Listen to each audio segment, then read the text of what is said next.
और अब सवाल ये कि आखिर पेच कहां फंसा हुआ है। बड़ी अपडेट जरा जान लीजिए। 9 दिन बाद भी साध्वी की संदिग्ध मौत का खुलासा नहीं हुआ है।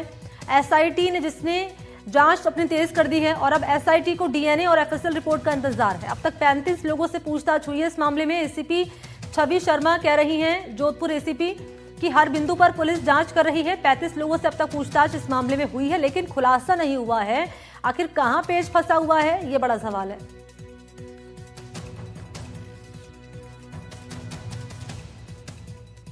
तो फिर से आपको जानकारी दे दें, यहां 9 दिन बाद भी साध्वी की संदिग्ध मौत का खुलासा नहीं हुआ है। और जैसे कि आपको हमने बताया कि एसआईटी की जांच इस मामले में तेज हो चली है और एसआईटी को डीएनए और एफएसएल की रिपोर्ट का इंतजार है।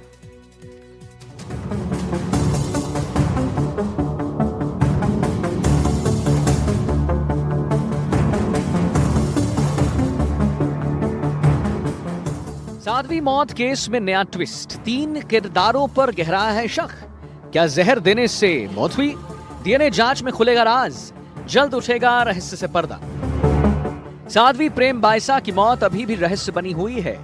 सभी की निगाहें एफएसएल रिपोर्ट पर है। एफएसएल के पास सैंपल्स हैं जो आ गए हैं। जांच, विसरा रिपोर्ट और 35 सैंपलों की पड़ताल जारी है। रिपोर्ट 7 से 10 दिनों में आ सकती है। जो घटना हुई है, जो हाईलाइटेड होगी घटना, जब कि मौत का कारण पता नहीं चल रहा था, तो इसका इनके जो विसरा सैंपल्स हैं उनको भिजवाया गया है। और भी आर्टिकल्स हमारे पास में भिजवाए गए हैं, करीब परसों भिजवाए गए हैं, एक दिन पहले। और उन सब आर्टिकल्स के अंदर डिफरेंट तरह के एग्जिबिट्स हैं, करीब 35 एग्जिबिट हैं जो हमारे पास भेजे गए हैं जांच के लिए, जिसमें मुख्यतः विसरा है, जिससे में मेन क्वेरी ये है कि कोई पॉइजन की प्रेजेंस है या नहीं। मौत की गुत्थी सुलझाने के लिए विशेष जांच दल यानी एसआईटी वैज्ञानिक साक्ष्यों का सहारा ले रही है। मौत के पीछे की असली वजह क्या है? क्या यह प्राकृतिक मौत थी या इसके पीछे कोई गहरी साजिश? इन सवालों के जवाब तलाशने के लिए एसआईटी ने अब तक की सबसे बड़ी कार्रवाई शुरू कर दी। जैसे फूड आर्टिकल्स हैं, जो खाना खाया या उससे पहले जो बर्तन वगैरह हैं, कपड़े हैं, और एक नए उसमें डीएनए के आर्टिकल्स भी हैं, स्वाब स्मीयर है जो विक्टिम का। उसमें बेसिकली इसीलिए कि रेप को रूल आउट करने के लिए कोई ह्यूमन सीमेन की प्रेजेंस है या नहीं है।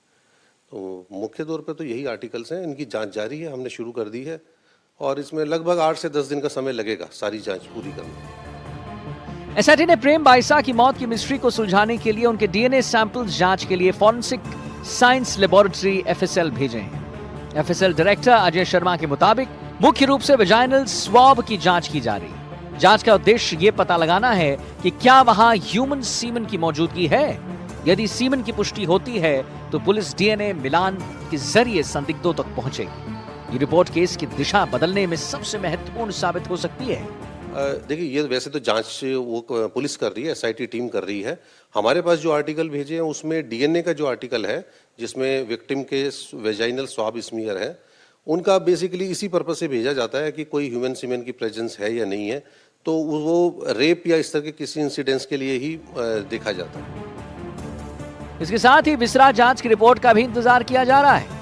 यदि विसरा में जहर की पुष्टि नहीं होती तो एसआईटी ने स्पष्ट किया कि पिता और केयरटेकर सुरेश का पॉलीग्राफ टेस्ट यानी लाई डिटेक्टर टेस्ट करवाया जा सकता है।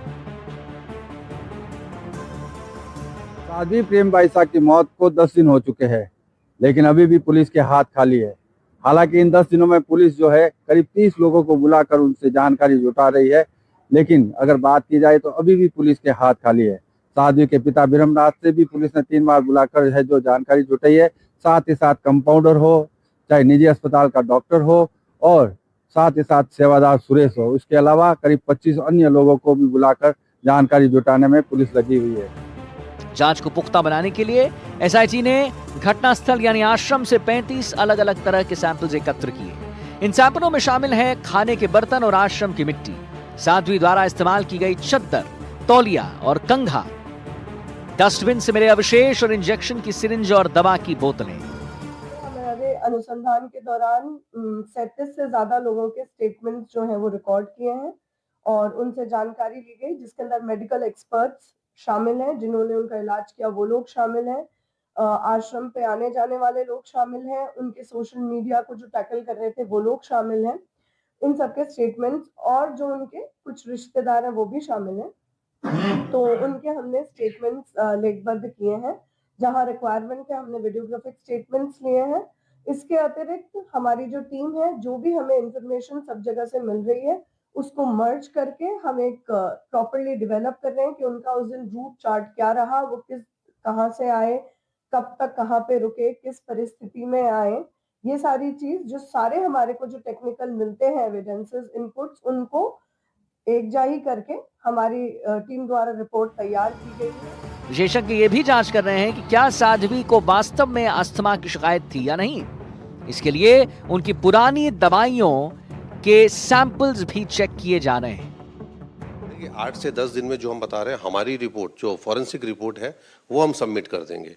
अब उसके आधार पर आगे का कार्य जो भी वर्क है वो तो जो टीम है, इन्वेस्टिगेशन टीम है, उनके हिस्से जाएगा कि वो उसको किस तरह से कॉरबोरेट करके और इसका कॉज मालूम करेंगे। हमारे पास तो सिर्फ विक्टिम के ही सैंपल भेजे गए।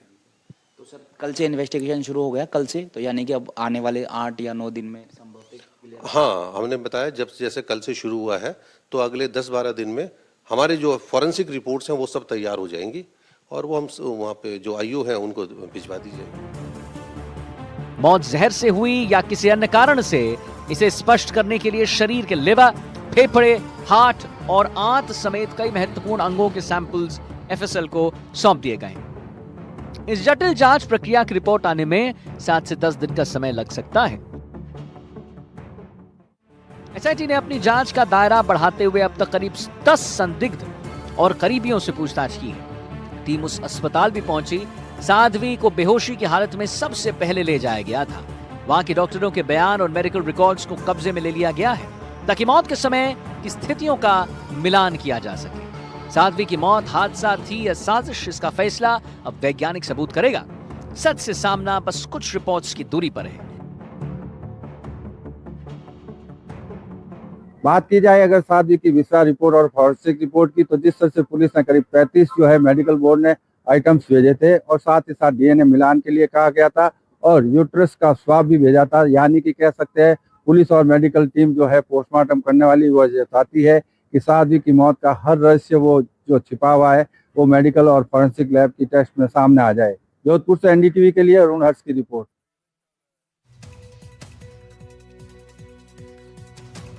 और बड़ी खबर दौसा से मिल रही है। कृषि मंत्री किरोड़ीलाल मीणा का डांस का वीडियो सोशल मीडिया पर वायरल है। चित परिचित अंदाज में दिख रहे हैं मंत्री किरोड़ीलाल मीणा। कांग्रेस विधायक डीसी बैरवा के नाम से उन्होंने गीत गाए हैं। गायक कलाकारों ने भी गाया गाना। ये देखिए वीडियो आपके सामने रख रहे हैं, दौसा का है ये।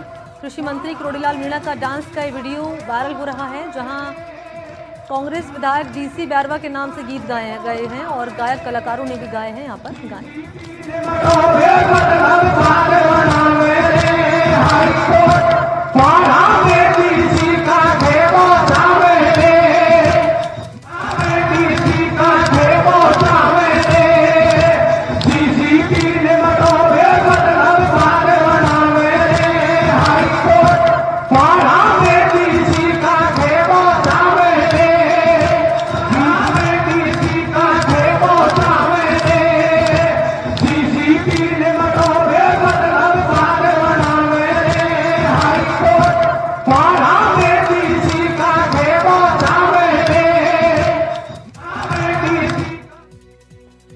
और मारो प्रदेश के इस बुलेटिन में यहाँ वक्त चला एक ब्रेक का, तुरंत हाजिर होते हैं।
है एनडीटीवी और आप देख रहे हैं एनडीटीवी राजस्थान।